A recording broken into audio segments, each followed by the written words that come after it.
అందరికీ నమస్కారం. తెలిసితే మోక్షము, తెలియకపోతే బంధము. ఎంత గొప్ప పదాలు. మోక్షం అంటే ఏంటి? విడుదల. ఒక వ్యక్తి జైల్లో 10 సంవత్సరాలు ఉన్నాడు అనుకోండి, వాడు జైలు నుంచి బయటకు వచ్చినప్పుడు వాడికి మోక్షం వచ్చిందంట. అంతవరకు వాడు జైల్లో తిరిగాడు, ఇప్పుడు జైలు నుంచి బయటకు రాగలిగాడు. అలాగే మోక్షం అంటే దేని నుంచి విడుదల? దుఃఖం నుంచి విడుదల, అజ్ఞానం నుంచి విడుదల, బంధం నుంచి విడుదల. తెలిసితే మోక్షము, తెలియకపోతే బంధము. ఏమిటి తెలుసుకోవాలి? 5 ఫింగర్స్ గురించి తెలుసుకోవాలి. నా చేతికి 5 వేళ్ళు ఉన్నాయి. ఈ 5 విషయాలు తెలుసుకోవాలి.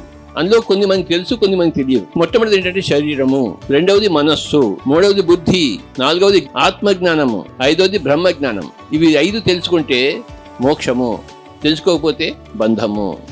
ఈ 5లో శరీరం గురించి తెలుసు, మనస్సు గురించి సగం తెలుసు, సగం తెలియదు. బుద్ధి చాలా కొంచెం ఉంది, జ్ఞానం అసలే లేదు, బ్రహ్మజ్ఞానం చాలా సుదూరపు కొండలు. ఈ 5 విషయాలు తెలియాలి మనకి, అప్పుడు మోక్షము.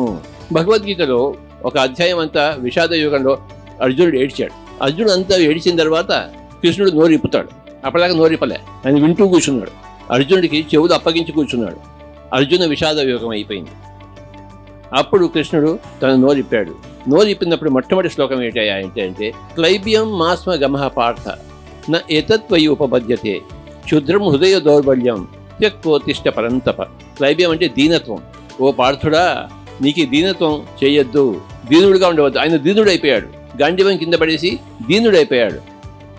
నేను చంపను వీళ్ళని, నాకొద్దు ఈ పాపము, నాకు ఈ రక్తపాతం వద్దు అని దీనుడైపోయి కూర్చున్నాడు. అంత వీరుడు దీనుడైపోయాడు. ఆ దీనత్వం కుదరదు నాయన. క్లైబ్యం మాస్మ గమః పార్థ నా ఏతత్వయి ఉప, అది నీకు సరిపోయినది కాదు, నీలాంటి వీరుడిగా సరిపోయినది కాదు. క్షుద్రము హృదయ దౌర్బల్యం, ఈ హృదయ దౌర్బల్యం అనేది క్షుద్రము. త్యక్తోత్తిష్ట పరంతప, దాన్ని వదిలిపెట్టేసి లేయ్, ఉత్తిష్ట పరంతప, లేయ్, నుంచో, కార్యోన్ముఖుడివిక అని నోరిప్పాడు. హృదయ దౌర్బల్యం క్షుద్రము. దేనికి భయపడవద్దు. చావు అనేది శరీరానికి ఉంది కానీ ఆత్మకు లేదు. నేను తెలుసుకునేవాడు చావుని ఎదిరిస్తాడు కానీ చావుకి భయపడి పారిపోడు. ఏదో రోజు చావు వచ్చి తిడుతుంది. మన చావు మన చేతుల్లో ఉండాలి. మన పని అంతా అయిపోయింది, మనం వెళ్ళిపోతాం. అలాగే ఈ భూలోకం ఒకటిగా లోకం, ఎన్నో లోకాలు ఉన్నాయి మనకి. ఎన్నో లోకాల్లో మన పనులు చేస్తూ ఉంటాం. ఒక లోకం నుంచి ఇంకో లోకానికి, ఇంకో లోకం నుంచి ఇంకో వెళ్తూ వస్తూ ఉంటాము. పుట్టుటయు నిజము, పోవుటయు నిజము. ఈ వచ్చిపోయేదానికి ఏడుపు ఎందుకు రా నాయనా అన్నాడు కృష్ణుడు అర్జునుడితో. నువ్వు ఎవరిని చంపలేవు, నువ్వు చావు.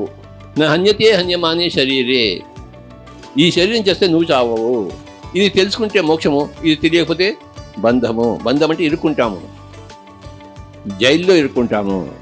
మనకి బంధం వద్దు, మనకి మోక్షం కావాలి అంటే తెలుసుకోవాలి. మనము 5 విధాలుగా ఉన్నాము.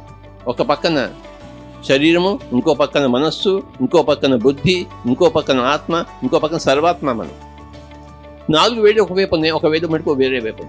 ఈ 4 కలిపి ఇహము, ఇది పరము. ఇహలోకము, పరలోకము. ఇహలోకం నుంచి విడివడి పరలోకంతో మనం సంబంధం ఏర్పరచుకోవాలి. చూసారా, ఆత్మ అనేది ఇహలోకంలో ఇరుక్కుని ఉంది, బంధముగా ఉంది. ఇహలోకం నుంచి విడివడి పరలోకంతో అనుసంధానం కావాలి. ఈ యొక్క ప్రాసెస్ పేరు ధ్యానము. ఈ ధ్యానం వల్ల మోక్షం వస్తుంది. ఇది మోక్షము సంకేతము. అంటే ఇహలోకంలో ఉండే ఆత్మ పరలోకంతో సంబంధం ఏర్పరచుకుంది. నాకు చావు లేదు అని తెలుసుకుంది. నేను ఆత్మను తెలుసుకుంది. మమాత్మ సర్వభూతాత్మ అని తెలుసుకుంది.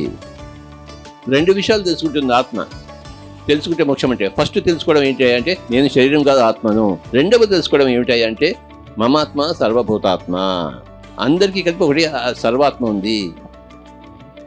ఎలాగైతే సముద్రం నుంచి ఇంత నీళ్లు తీసుకుంటాం అనుకోండి, ఈ చేతిలో ఉన్న నీళ్లు, సముద్రం నీళ్ళు రెండు ఒకటే కదా, తేడా ఏమైనా ఉందా? ఇది ఘటాకాశము, అది చిదాకాశము. అందరి ఆత్మ ఒకటే, మమాత్మ సర్వభూతాత్మ. ఇది ఫైనల్ ట్రూత్ అంటారు.